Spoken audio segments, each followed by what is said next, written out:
Hello, everyone, and welcome back to Sudden Wealth. I hope you're having a wonderful start of the week. If you do enjoy the content, please consider dropping that like and subscribe. We actually crossed the 600 subs mark, so thank you very much once again for all of your support.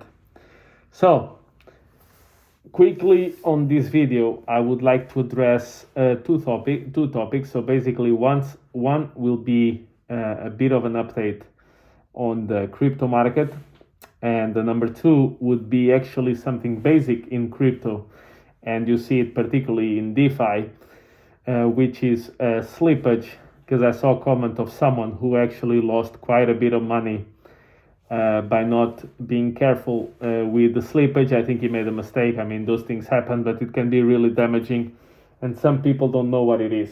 So basically, slippage occurs when you're trying to, basically you are in a decentralized exchange, let's say Uniswap, PulseX, PancakeSwap, whatever, but it can also occur in the order aggregator platforms like oneinch.io, which basically tries to find you the best execution of the order that you're trying to put in. And the way it works is simple. So you have, let's say, a Bitcoin is not a good example because there's a lot of liquidity, but let's say you have an altcoin, doesn't matter what it is, and you're looking to swap it either to the main currency of the ecosystem. So let's say you are on Binance Smart Chain, that would be BNB, or you're actually just trying to trade for a stablecoin. Now, there's something around a coin which is called liquidity pools. And liquidity pools mean basically, in order for you to swap those two pairs, you need someone to be providing liquidity in those pairs that you're trying to swap. So basically, in a centralized exchange, the exchange will do it for you, but on these centralized exchanges, you have individual people that provide liquidity to the platform, and then you can swap. What I'm trying to say is something like this.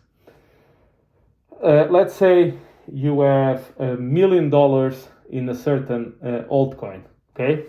But the liquidity is only 50K. That means that your $1 million, you cannot sell $1 million all at once. Otherwise, you lose a lot in this conversion. And basically what that means is, let's say, if you would swap 1,000 BNB, you are supposed to get, 1,000 times whatever the price is right now, let's say 260, so that would be $260,000.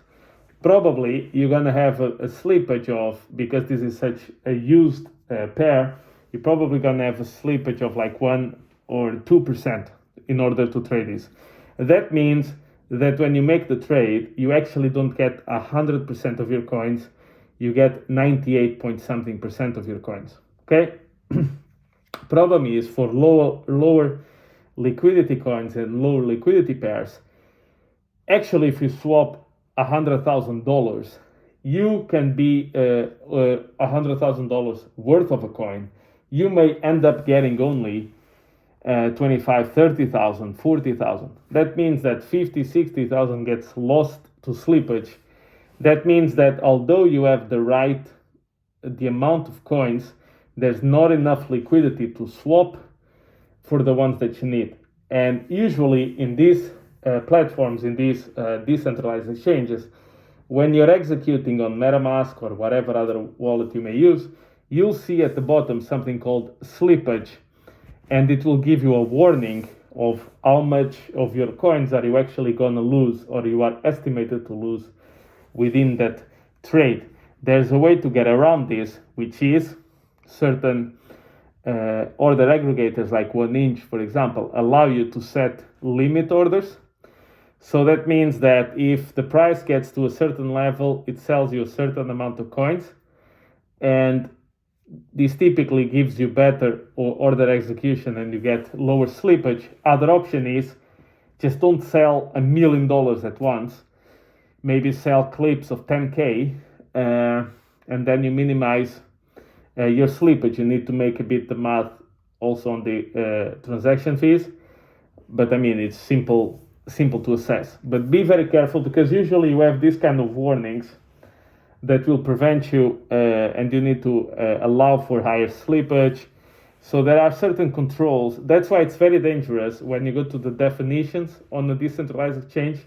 If for some reason you move the slippage to be allowed like 15-20% for a specific trade, very specific thing, always put it back where it was, because what happens is, if your default slippage is around 1.5%, even if it gets too high, if you try to sell, the transaction will fail. And at that way, you'll be protected. So be very careful, because I've seen so many people lose money on this. And it's so stupid, because most people are like, do you really need $1 million in cash right now? Or can you just maybe withdraw 10K, throughout 3 months or 4 months, and then you get to $1 million? I mean, to me, it seems very simple, but you never know. And actually, I was planning to give an update on the crypto market, but this video ended up going longer than expected. So I will do that in the next one. But what I'm saying is, look, in the world of crypto, the world of DeFi, if you will, you are responsible for your own money. This is you going back to capitalism.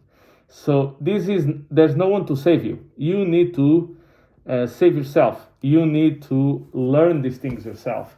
And unfortunately, a lot of people are very concerned about this coin will 10x, that coin will 100x, that coin will 5,000x, instead of just actually teaching people the basics. Not your keys, not your coins. If you leave your money on exchange, you risk losing everything. Understand slippage and how can you get around it. Understand why crypto is invented, to remove middlemen, reduce counterparty risk. Understand that the community is the asset, not the coin. Utility memes are important, but they are not the end of everything. Remember that Dogecoin outperformed Bitcoin by 40-fold in the last cycle. WORLDCOIN, people ask me about it. WORLDCOIN incentivizes you to share as much information as possible via KYC mechanisms. There is also one of the things that crypto allows for is your right to privacy. When you do the opposite of that, and I mean, I get it, the coin may go up in the future, I would not be surprised, but understand that you are doing things which are opposite of why crypto was created. And my experience over the years has been, when people do the opposite of why crypto was invented, they tend to get wrecked. But look, man, I don't give you financial advice. I can teach you about these basics, but in any case, it's up to you to make your own decision. So if you want to go and sell $1 million and just get 100K so you can get the money today, well, you're free to do so. So thank you very much, guys. I'll catch you in the next one.